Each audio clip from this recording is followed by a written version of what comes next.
اللہ تعالیٰ اپنے بندوں میں سے کسی کو جہنم سے آزاد نہیں فرماتا.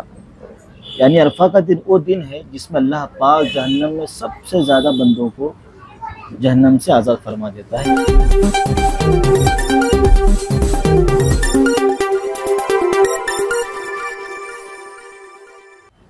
میں محمد صادق سونور، آپ دیکھ رہے ہیں HDMC نیوز. آج اتوار کا دن ہے 9 ذی الحجہ، جسے یوم عرفہ کا دن بھی کہا جاتا ہے. آج کے دن جو ہے بہت ساری فضیلتیں وارد ہوئی ہیں. بہت سارے لوگ اس یوم عرفہ میں روزہ بھی رکھتے ہیں. کل کا جو آنے والا دن ہے پیر کا دن ہوگا، مگر پیر کے دن جو ہے عید بھی ہے اور قربانی کا دن بھی اسے کہا جاتا ہے.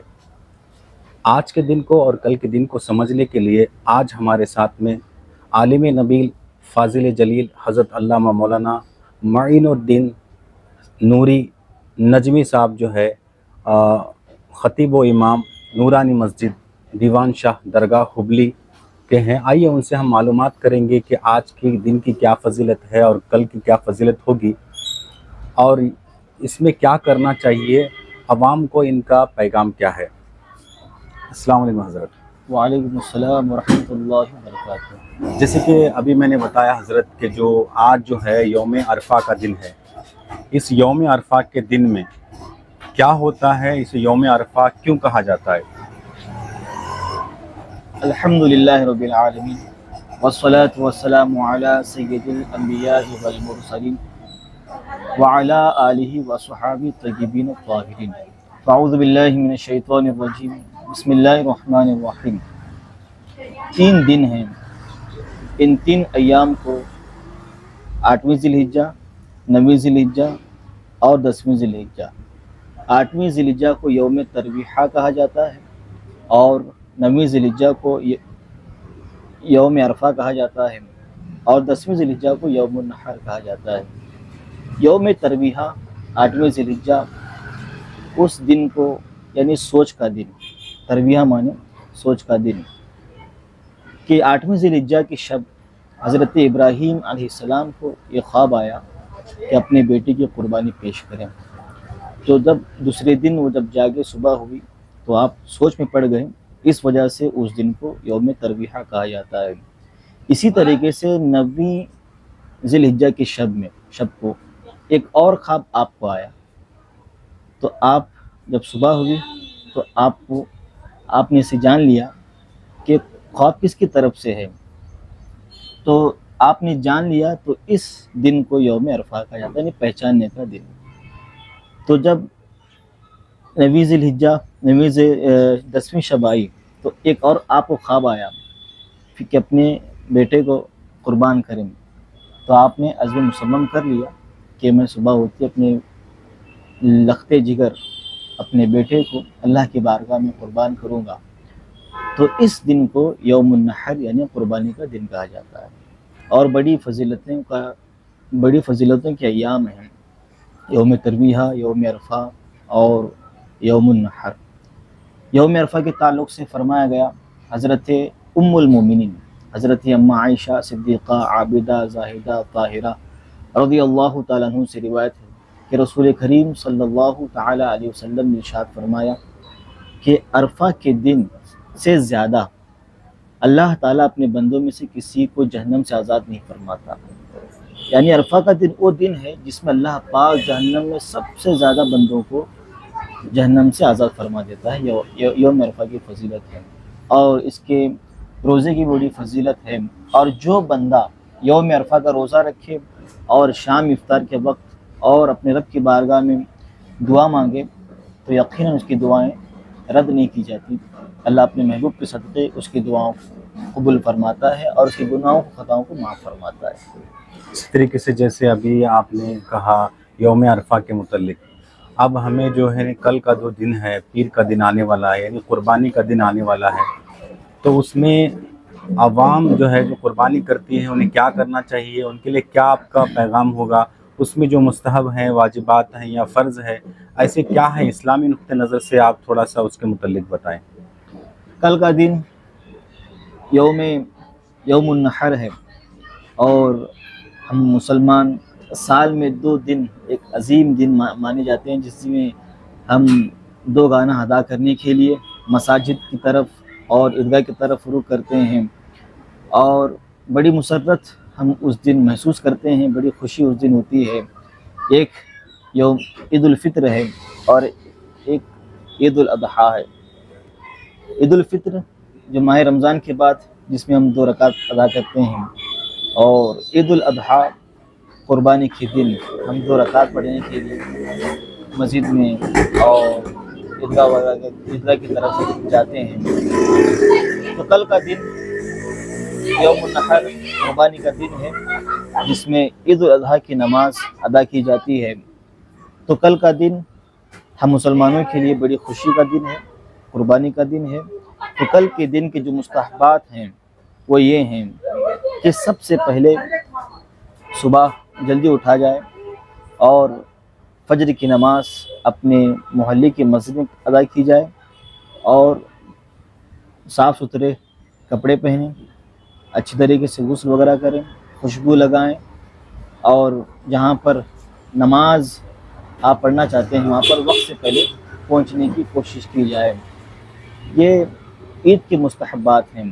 اور کل زیادہ سے زیادہ یعنی عید کے دن غریبوں کا خیال کیا جائے، صدقہ فطر ادا کیا جائے، زیادہ سے زیادہ صدقہ کیا جائے، غریبوں کا اس میں خیال کیا اچھا جائے۔ حضرت، آپ کی بات کو ٹوکتے ہوئے ایک میرا یہ بھی سوال تھا کہ جو اکثر و بیشتر جو لوگ جو مالدار ہوتے ہیں، صاحب استطاعت جو ہوتے ہیں، انہیں پر قربانی واجب ہے۔ تو جب وہ قربانی کرتے ہیں تو جو گوشت ہے، جو قربانی کا جو عظیم گوشت ہوتا ہے، وہ غربا کو نہیں پہنچا جاتا، اکثر بیشتر وہ دیکھا جاتا ہے، اور خاص کر کے جو ہے وہ اپنے یعنی جو قربانی کرتے ہیں یا پھر جو صاحب استطاعت ہے انہیں کو زیادہ فوقیت دی جاتی ہے۔ تو اس کے متعلق آپ کا کیا پیغام ہوگا؟ میں ہمارے تمام امت مسلمہ سے یہ پرخلوص گزارش کرنا چاہتا ہوں کہ جو قربانی کے جو گوشت کا جو حق ہے، یہ غربا، مساکین، یتامہ اور بیواؤں کا اس پر زیادہ حق ہے۔ آپ اس بات کا زیادہ خیال رکھیں کہ وہ علاقے، ایسے محلات جہاں پر گوشت نہیں پہنچتا، ایسے غریب لوگ، ایسے مسکین لوگ جو روزانہ گوشت نہیں کھاتے، تو وہاں پر ان کو تلاش کر کے دیا جائے، دیکھا جائے کہ کہاں پر ایسے لوگ پائے جاتے ہیں کہ ان کو دیا جائے۔ یاد رکھیں یہی سب سے بڑی قربانی ہے۔ اور ہمارے معاشرے میں دیکھا گیا کہ ہم ایسے لوگوں کو گوشت دے رہے ہیں جن کے گھروں میں روزانہ گوشت پکتا ہے، یا پھر قربانی وہ خود کرتے ہیں؟ جی، جن کے گھروں میں قربانی ہوتی ہے ہم ان کو گوشت دیتے ہیں۔ تو اس طرح نہ کیا جائے، ٹھیک ہے ان لوگ کو بھی دیں، ایسا نہیں کہ نہ دیں، دے سکتے ہیں، کوئی منع نہیں ہے، اور لیکن ان سے پہلے ان لوگوں کو دیا جائے جن تک گوشت نہیں پہنچتا ہے۔ اچھا، جو میرا ایک بیسک سوال سب سے پہلے تو یہ تھا کہ قربانی ہے نا، جو قربانی جو کرتے ہیں جو صاحب استطاعت، یعنی ایک کس حد تک کے صاحب استطاعت ہونا چاہیے اس کے متعلق تھوڑا بتائیے، تاکہ بہت سارے لوگوں کے دماغ میں یہ غلط فہمی ہے کہ ہمارے پاس یہ ہو تو ہم قربانی کریں، یہ نہ ہو تو قربانی نہ کریں، ایسے معاملات ہیں۔ تو اس کے متعلق ذرا بتائیے کہ کیا ہے ایک کرائٹیریا ہے جو قربانی اس پر واجب ہو جاتی ہے؟ ماشاءاللہ، بہت ہی اہم اور ضروری سوال آپ نے پوچھا ہے۔ دیکھیے بہت سارے ایسے لوگ ہیں جن پر قربانی واجب ہوتی ہے لیکن پھر بھی قربانی ادا نہیں کرتے ہیں۔ دیکھیں آج کی تاریخ میں جو مالک نصاب کی جو مقدار ہے وہ یہ ہے کہ کسی کے پاس 52.5 تولہ چاندی کی مقدار، کسی کے پاس پیسہ ہو یا مال تجارت ہو تو مالک نصاب ہے۔ اگر اس پر قرض بھی ہے، مثال کے طور پر اس کے پاس 2 لاکھ کا اس پر قرضہ ہے، اور اس کے پاس 2 لاکھ روپے اس کے پاس ہیں اور اس پر 1 لاکھ کا قرضہ ہے، تو اس 2 لاکھ میں سے 1 لاکھ کو لیس کریں گے تو بچے کتنے؟ 1 لاکھ روپے۔ اگر اس کے پاس 1 لاکھ بچتے بھی ہیں تب بھی مالک نصاب ہے۔ اب یہ نہیں سمجھا جائے کہ میرے پر تو قرض ہے، مجھ پر تو قربانی واجب نہیں ہے، اس طریقے بالکل نہیں ہے۔ تو یہ خیال نہ کیا جائے کہ مجھ پر قربانی واجب نہیں ہے، کہ دیکھا جائے، اپنا محاسبہ کیا جائے، اپنے مال کا محاسبہ کیا جائے، حساب کیا جائے کہ میرے پاس کتنا مال ہے۔ اور یاد رکھیں مردوں سے زیادہ عورتوں پر قربانی واجب ہوتی ہے، کیونکہ عورتوں کے پاس سونا چاندی وغیرہ ہوتا ہی ہے، تو اس چیز کا خیال رکھا جائے۔ اچھا، یہ اکثر و بیشتر یہ بھی دیکھنے میں آیا ہے کہ جو عورتوں کے پاس جو سونا ہوتا ہے، چاندی ہوتا ہے، زیورات ہوتے ہیں، تو عورتیں جو ہے اکثر و بیشتر جو ہے وہ قربانی اب کیا وہ خود کرے یا پھر وہ اپنے شوہر سے کرائے، کیونکہ قربانی تو ان پر واجب ہے، قربانی تو زیورات ان کے پاس ہے، جو بھی جیسے کہ گولڈ ہے، زیورات ہے، سب کچھ ان کے پاس ہے، پھر وہ کیا اپنے شوہر سے مطالبہ کر کے ان کا قربانی کرنے لگا ہے؟ کیسے اس کا حق ادا ہوگا؟ اگر ایسا ہے کہ عورت قربانی کرنا چاہتی ہے، مالک کی نصاب ہے، لیکن اس کے پاس پیسہ نہیں ہے، تو وہ اپنے مال کو بیچ دے، اتنا بیچے کہ جتنے میں قربانی کر سکتی ہے۔ اگر بیچنا نہیں چاہتی ہے تو اس عورت کی اجازت سے اس کا باپ، اس کا بھائی یا اس کا شوہر اس کی اجازت سے قربانی ادا کر سکتا ہے۔ اچھا، اس طریقے سے بھی قربانی ہو سکتی ہے۔ اچھا، اسی طریقے سے ایک سوال یہ رہے گا کہ خاص کر کے جو یہ بہت سارے ایسے معاملات ہیں کہ ابھی جو آپ دیکھ رہے ہوں گے کہ جو ہے نماز کے وقت ہی لوگ پہنچتے ہیں، عید کے دن خاص کر کے اس وقت کیا ہے بہت سارے لوگ بیٹھے ہوتے ہیں تو پھلانگ مار کر کے آگے چلے جاتے ہیں لوگ، اور ان کو جگہ نہیں ملتا تو ادھر ادھر جو ہے چٹائی بچھا کر کے نماز پڑھتے ہیں۔ اس وقت کیا نماز ان کی درست ہوگی کیسے؟ لوگ اس بات کے بڑے شوقین ہوتے ہیں کہ آرام سے اٹھیں، آرام سے مسجد جائیں اور پہلی صف میں پہنچنے کی وہ کوشش کرتے ہیں۔ یاد رکھیں، اگر آپ پہلی ہی صف میں پہنچنا ہی چاہتے ہیں تو سب سے آپ پہلے مسجد میں پہنچیں، پھر ایسا نہیں ہے تو پھر آپ کو جہاں مسجد میں جگہ مل جائے آپ وہیں پر بیٹھ جائیں، اور صفیں چیر کر پلانگ کر جانا یہ بڑا غلط ہے، درست نہیں ہے، تو اس طرح نہ کیا جائے۔ اگر آپ مسجد میں پہلی صف میں بیٹھنا چاہتے ہیں، امام کے قریب بیٹھنا چاہتے ہیں، تو آپ سب سے پہلے مسجد میں پہنچنے کی کوشش کریں۔ اچھا، یہ اکثر و بیشتر یہ بھی دیکھا گیا ہے کہ خاص کر کے جو اسلام ہے، دین جو اسلام ہے، وہ ایک آپس میں ایک اخلاق سے پیش آنے کا، ایک ادب سے رہنے کا، میل ملاپ بڑھانے کا اسلام ہے۔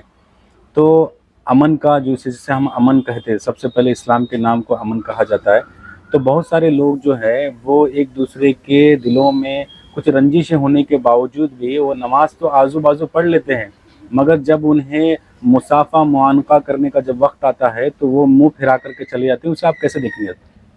یہ کل قربانی کا دن ہے، اور اس قربانی کے دن میں ان تمام چیزوں کو قربان کر دیں۔